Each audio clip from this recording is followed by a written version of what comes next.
Today on Ag Etc., we head to Wheat and Sorghum U and talk to Brady Huck with Advanced Trading. He explains how to get control of your risks and what tools you need to protect yourself. Next, a rancher runs cattle from Africa on his ranch. Meet the Watusi, a small hardy breed that has adapted to Kansas. Then Angie Toews talks sustainability with Jill Wheeler with Syngenta of North America. Next, meet 4-H'er Porsha Benning, a young cattle owner who talks about how 4-H has helped her become successful in the show ring. We wrap up with building beef confidence. Learn how meal planning and new technology can help beef stay on the dinner table. It's all coming up on Ag Etc. Closed captioning brought to you by Ag Promo Source. Together we grow. Learn more at agpromosource.com. Ag Promo Source is a unique group of marketing specialists with one mission: help your ag business grow. Each affiliate has their own area of expertise, and they work together to bring you advice, products, and services. To get started, visit agpromosource.com. Ag Promo Source. Together we grow. I had this horse. It was a good horse, except when the wind was blowing above 30 miles an hour. Wind was blowing about 35, 40, and I saddled him up, rode him out to the end of the lane, and I thought, well, he's doing pretty good. And about 6 jumps later, I was laying on the ground and thinking, boy, my shoulders sure hurt. I kept waiting, and it didn't get better, and so I went to an orthopedic surgeon, and that showed that I had torn rotator cuff. He said, well, I have to do surgery. I thought, I farm and ranch by myself. This is not going to work out very well. I'd been sleeping in my recliner for about 2.5 years because it hurt too much to sleep in bed on my side.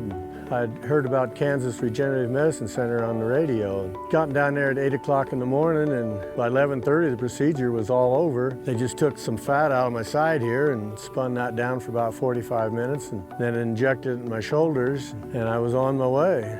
It's something you don't hear about, but I thought it was worth a try, and I'm really pleased. It's really worked out well for me. This segment brought to you by Kansas Regenerative Medicine Center. Your stem cells, your health, your life.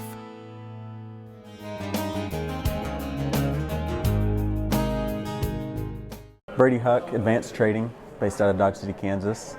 Here today at Wheat and Sorghum U in Mulvane, Kansas. A lot of great people here. Had a great time visiting with farmers and ranchers, wheat and sorghum growers, talking about risk and managing risk. These markets have been wild, volatile, crazy. It's been a crazy year. And I think risk, everybody, after the last couple of days, everybody is well aware of the risk in markets. Corn's breaking 40 cents, wheat's down 30 cents. We hope things turn around here soon. Got to really take control of the market risk using put options to establish a floor price. It gets you in control and stops the bleeding. We don't know how low this market will go. We don't know where it's gonna end up in December, in January, in March. So just get control of your risk. Whether that's buying a put or making a sale and owning some calls, getting some targets in place where if the market rallies or rebounds, what am I a willing seller at? Use the tools that are available in your toolbox to really take control of this market and put you in a position to benefit from a higher price, because we certainly see some, with the uncertainty that's out there on planted acres and harvested yield, when's the freeze date going to be? There's just so much uncertainty out there that you want to have some upside opportunity, but you also want to protect against the downside. Is the market going to go lower? Is the market going to go higher from here? Nobody knows. The price is unpredictable, and we have no idea where the market's going to go. So you don't want to just go out and sell all your crop today and be locked in at one specific level, panic sell, but you don't want to just be out there floating in the wind as well with unlimited downside risk. So do something to defend your bottom line and protect against a price break lower, and put yourself in position to benefit if there is a rally. So if you're going to make sales, you got to own some calls against those sales to give you the opportunity to participate if there is that rally. But if, on those bushels that you're not going to sell, buy put options against those to establish a floor price, define your risk, and put yourself in a position to defend your balance sheet. There's so much information here. I mean, we're learning about equipment and all these things that producers are doing to become more efficient and improve their yields, improve their their cost of lower their cost of production, just know more about what they've got out there. So the networking opportunities here to talk to other producers and gain some knowledge, not just from the industry professionals, but also your fellow farmers. It's a great opportunity. Kansas Corn reminds you that E15 fuel is the right choice for every kind of driver. For the car enthusiast, E15 has higher octane. For the thrifty driver, E15 is priced lower than regular unleaded. For the nature lover, E15 provides cleaner air. For the shopper who buys local, E15 has more ethanol from our Kansas corn farms. Choose E15 for a higher octane, lower price, cleaner American fuel. Message from the Kansas Corn Commission. Learn more at kscorn.com. Kim Mannering with Hardy Insurance. Today we will talk about employee safety and work comp coverage. On your farm, do you ask your friends to come help? Are they considered employees or neighbors helping neighbors? Did you know that you can be held responsible just as if it's a work comp accident? Give me a call, we can discuss. 316-945-6733. Kansans have a new choice for Medicare supplement insurance plans. With Medicare supplement insurance plans from Kansas Farm Bureau, you have access to 4 levels of coverage, affordable rates, and service from an organization that's served Kansans for more than 100 years. For more information on Kansas Farm Bureau Medicare supplement plans, including rates and to apply, visit kfbhealthplans.com. What if U.S. soybean meal were more than a commodity? If seed companies and the soybean checkoff built a better variety? That future is here. The time is now. To meet end-user demands, the soybean checkoff is investing in the compositional quality of soybeans, including meal. A message from the Kansas Soybean Commission, the Soybean Checkoff. Progress powered by Kansas farmers. This segment brought to you by Kansas Farm Bureau, the voice of agriculture. To join today or for more information, go to kfb.org or find us on Facebook and Twitter. Bryce Welk, my wife Kathy. Together we own Dusty Acres Ranch. We raise Foundation Pure and Native Pure Watusi cattle. They are, the breed originated from Africa. They were imported into Europe and into the United States. They came over originally to protect the breed because there was so much fighting and stuff going on in Africa that they were scared they were going to become extinct. So they were brought over to the United States, and a bunch of us have continued to cross a whole bunch of bloodlines. That's where you get all kinds of varying shapes of horn, size, color patterns. That's all a bloodline thing, genetic thing. It's not anything that you can predict necessarily. They're an amazing animal. They have a very strong survival instinct because of where they came from. So they're very protective of their calves. Sometimes you see them, they call it in a glum. Sometimes they'll have a circle, they'll have the calves in the center of them. They'll all be looking out. So they're protecting their young ones, and sometimes even some of the older ones. Male and female both have horns. And the little calves are born with the little horn nubs already. One reason we have them is we both work full time. Their calves are born very small, and they very, very seldom have calving problems. You don't have to pull calves. The breed itself is very disease tolerant. Obviously they do well in the heat because of where they came from. Their horns and their dew-flap skin in front of them act as a radiator, cooling system to regulate their body temperature. They do well on less than optimal feed. They're kind of a rangy animal. They will clean up a lot of stuff that it's not necessarily prime time feed or necessarily very high quality grazing pasture. Wintertime in Kansas can be somewhat hard on them. If you can get them, typically they do okay. If you can get them under a roof so they can get out of the wet and out of the wind.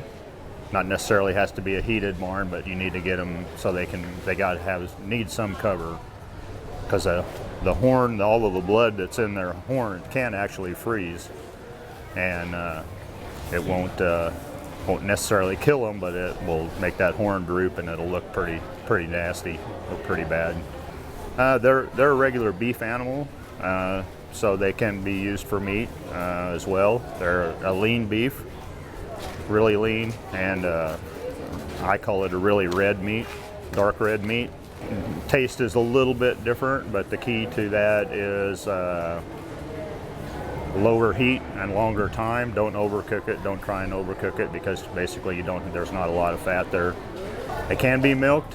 They're not a big milk producer, but their milk is really high and rich in butter fat, extremely, and that's why the calves are born really small, but they take off very fast because the milk is so rich. The breed itself is a smaller framed, smaller boned animal, so they're not as big and bulky as your regular domestic Angus and Herefords and that type of your normal breed stuff. One question we always get is, are they really mean and hard to handle? And my response is, I would just as soon deal with these guys, even though they have the horns, sooner than any Angus or Hereford. Another question we get all the time is, do you have to have special trailers to haul them? No, it's amazing what they will go in. The key is you don't want too narrow a trailer. You really need a 6.5 foot trailer probably. Doesn't have to be anything other than that. So they got enough room to turn their head and maneuver. And it's amazing how many you can get in there, because they will turn their heads and adjust and move themselves around to where they can stand comfortably.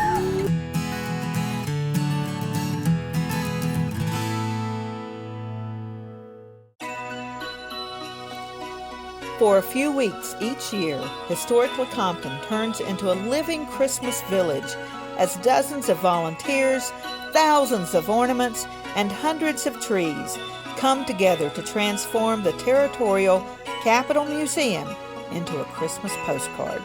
The spirit of Christmas engulfs the town and all who visit. Merry Christmas from historic Lecompton.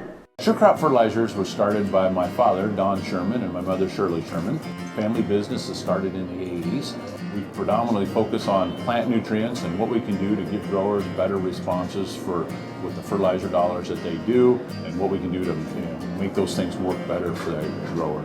We're based out of Seneca, Kansas. We work with growers in their soil analysis to figure out what they need, and then we can put those in a blend that gives them the best results, and so that we can deliver that direct to their farm, so that they have those nutrients where they need them, when they need them, and so that they can apply them in a manner that's very efficient to them and works well in their planting systems and what they're doing. Sure Crop Fertilizers has been around for a long time. We always say we're big enough to take care of everything you need, but yet we're small enough to do it quickly. You can get a hold of us at 1-800-635-4743. Our website is surecropfertilizers.com, and you can always email me at Corey@surecropfertilizers.com, and with any questions you have, we'll be glad to answer it and work with you. This segment brought to you by the Kansas Soybean Commission, the Soybean Checkoff, progress powered by Kansas farmers. And how does Syngenta view sustainability? Well, clearly sustainability is very important to us, because if we don't have sustainable farmers, we don't have a business. So we like to look at it through the lens of how can we help our customers continuously improve. And we also define sustainability as having to be economically sustainable, environmentally sustainable, and also socially sustainable. Now, is that view cohesive with the producer? I think sustainability depends upon who you talk to, and certainly you'll get a lot of different opinions on that. But I can tell you that when we talk with producers, they will say sustainability, in fact, leaving that land better for the next generation, is one of the key factors that they think about every day. So I would say that farmers are inherently sustainability minded, and they want to improve things for the next generation. Now, what have we seen as far as changes in the last, between 8 to 10 years? I think the biggest change has been that consumers are playing a larger role in what constitutes sustainability and what they're interested in seeing. And that is largely due to the fact that so many consumers have never seen how their food is produced. They don't know anybody who's doing it, and yet they're intensely curious about it. So they are starting to ask more questions, and that is creating more incentive for everyone within the food supply chain to look at, well, how are we producing our food and what could we be doing differently?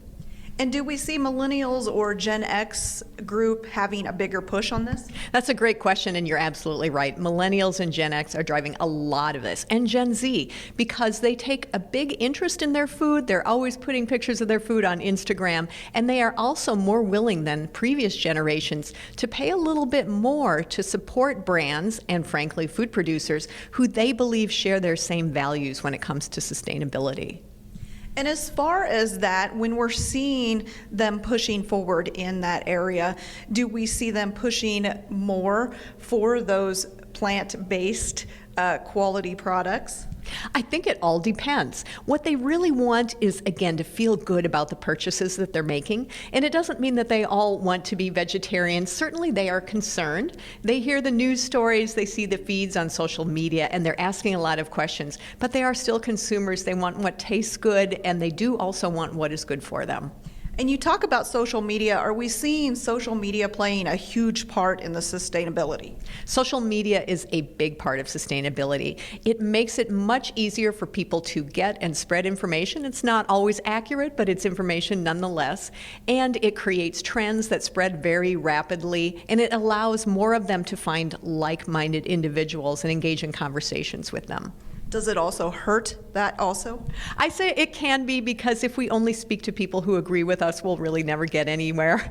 So if we could get away from that and use social media for its best good, which is being able to talk to a wide variety of people, that would be the ideal. And perhaps we'll reach that point at some time. I think people are certainly much more aware that that is happening now, and awareness is always the first step toward change.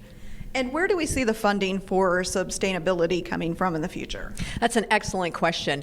Right now, it is largely falling on the shoulders of producers. Food companies are unlikely to pay a premium outside of a particular certification scheme, such as identity preserved or organic. We have been fortunate in that a lot of the initial moves in sustainability have improved resource efficiency. That pays for itself in and of itself. But as we start getting all of the low-hanging fruit off the tree, and we have to start doing more aggressive projects that are going to cost more, there's a really big question about where is that money going to pay for. My own personal hope is that we are going to see more shared value in terms of ecosystem services payments. So for example, there's a move afoot now to figure out how do we reward farmers for the benefits they provide through carbon sequestration or water quality management, and actually get more of society who shares those benefits, helping cover the cost of creating the benefits in the first place. Are we still a long ways away, though, from seeing that, or is it around the corner? I am hopeful that it's closer than we may think. Syngenta just joined the Ecosystem Services Market Consortium, and they have a pilot project where they're hoping to sell credits as early as 2022. And where do we see this going in the next few years? I think it will continue to intensify. I think just simply what we're seeing in the increasing severity of weather events will keep that conversation going and will lead to more collaboration and more conversations about ecosystem services and, once again, sharing that value. I also think that we are seeing additional awareness of the rural-urban divide and more willingness to work on how do we close that.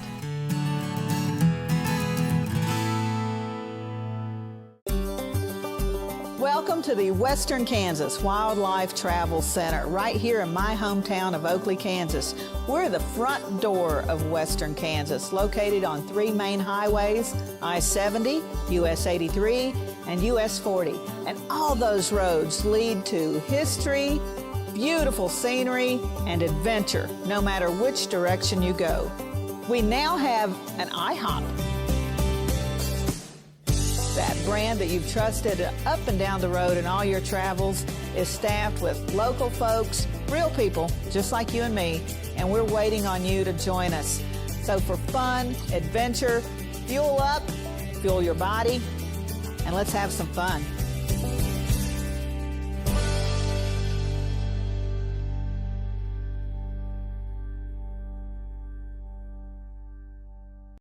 Kansas Farm Bureau has served farm families and rural Kansas for more than 100 years, and we're pleased to offer new healthcare coverage choices for Kansans in 2020 through Kansas Farm Bureau health plans. No matter what stage of life you're in, we'll have options that fit your lifestyle. Plus, our network of providers is one of the largest available throughout the state of Kansas and beyond. For more information, including the different plans available, or to get a quote, visit kfbhealthplans.com. This segment brought to you by Santa Fe Trail Meats in Overbrook. Let us help feed your family. Hi, I'm Porsha Benning. I'm from Northwest Kansas, which is about 5 hours away from here. And I'm showing these guys, which are all my 4-H livestock. They're new. Really what started me and the beef project for 4-H was National Western. I went out and I participated in the National Western Catch Calf program and ended up winning reserve champion, which drove me to start pursuing my interest in beef. So as we go along here, I actually participated in quite a few other catches and accumulated some money to buy these guys. I met a breeder in Pueblo, Colorado. His name is Greg Hartman from Pro Heart, and he actually paid for me and my sister's cattle and helped us just get started, which is kind of a crazy thing, the things you can do in 4-H and being involved in the cattle industry. You meet a lot of cool people and you get to see a lot of cool things. Whether it be a new breeder that you meet from Colorado, or whether it be a new company that you meet just sitting in the barn, showing up here, like Ag AM just did to me. It's really interesting, all the things that you can see, find out, figure out as you go along in the beef industry, and it's really nice. I just finished showing today, and these girls did really well. We participate in the Gelbvieh breed, but we also show Simmental, which I have a Simmental bull here and a Gelbvieh bull here, and they both did really well. It's been very interesting going through this project and been very interesting, really kind of just doing everything beef. I also participate in things like clothing construction, and I take artwork, and at our county fair we're pretty involved. We show the most animals and livestock there, and we also show the most indoor exhibits. So we have a lot of clothing construction and whatnot. I actually was here last week for the junior show, and some of my neighbors showed cattle, while I went out in the pig barn and showed some swine there. I ended up 4th overall in showmanship, which wasn't too bad, and I'm really interested in what the beef and pig and hog industries can really do for me.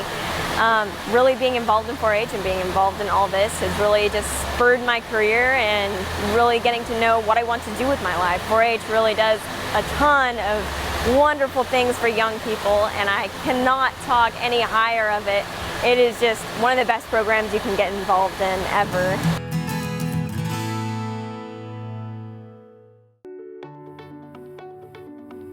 My name's Karen Cope, and I have multiple sclerosis. When you have MS, on the outside you look great, but you know what's really going on in the inside is chronic body pain, chronic fatigue.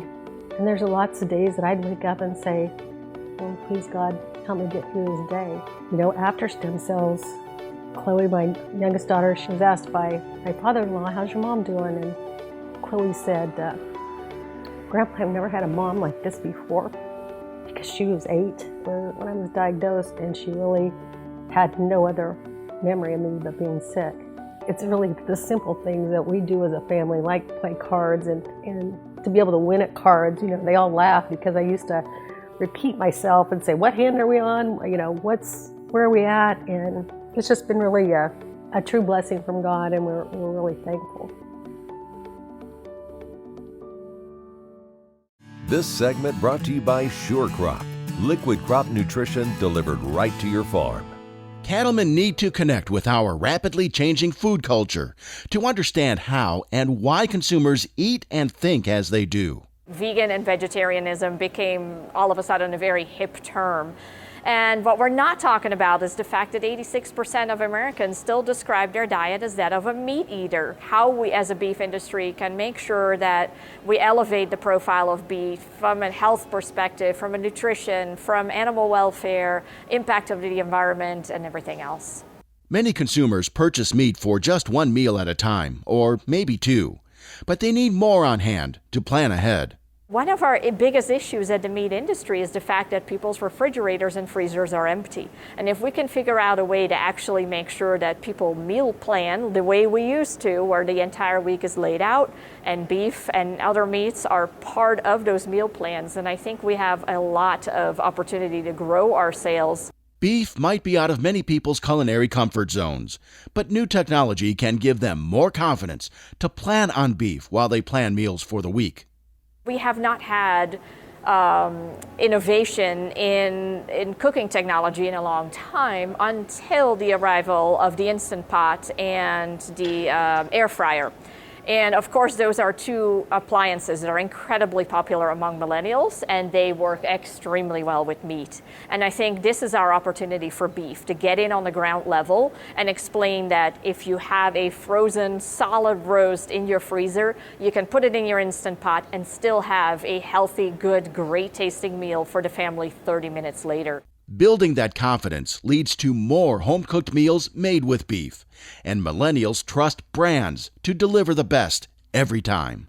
How can we convince people to buy that beef one more time? And that eating experience is really central to that. So again, the Certified Angus program, giving that consistency in eating experience is a fantastic way of driving that extra trip, driving a little bit of extra dollars, and giving more people the confidence that they can create that wonderful tasting meal at home.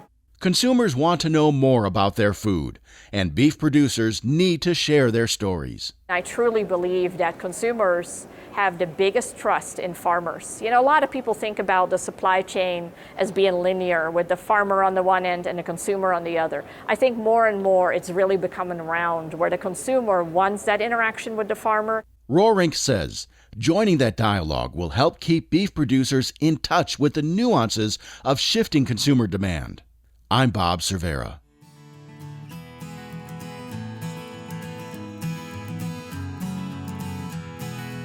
Closed captioning brought to you by Ag Promo Source. Together we grow. Learn more at agpromosource.com. Watch Ag AM in Kansas online at agaminkansas.com.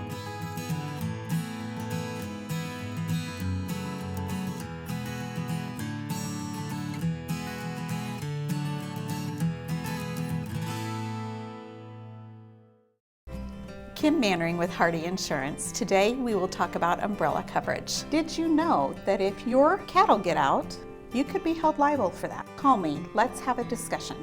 316-945-6733. Kansas Corn reminds you that E15 fuel is the right choice for every kind of driver. For the car enthusiast, E15 has higher octane. For the thrifty driver, E15 is priced lower than regular unleaded. For the nature lover, E15 provides cleaner air. For the shopper who buys local, E15 has more ethanol from our Kansas corn farms. Choose E15 for a higher octane, lower price, cleaner American fuel. Message from the Kansas Corn Commission. Learn more at kscorn.com.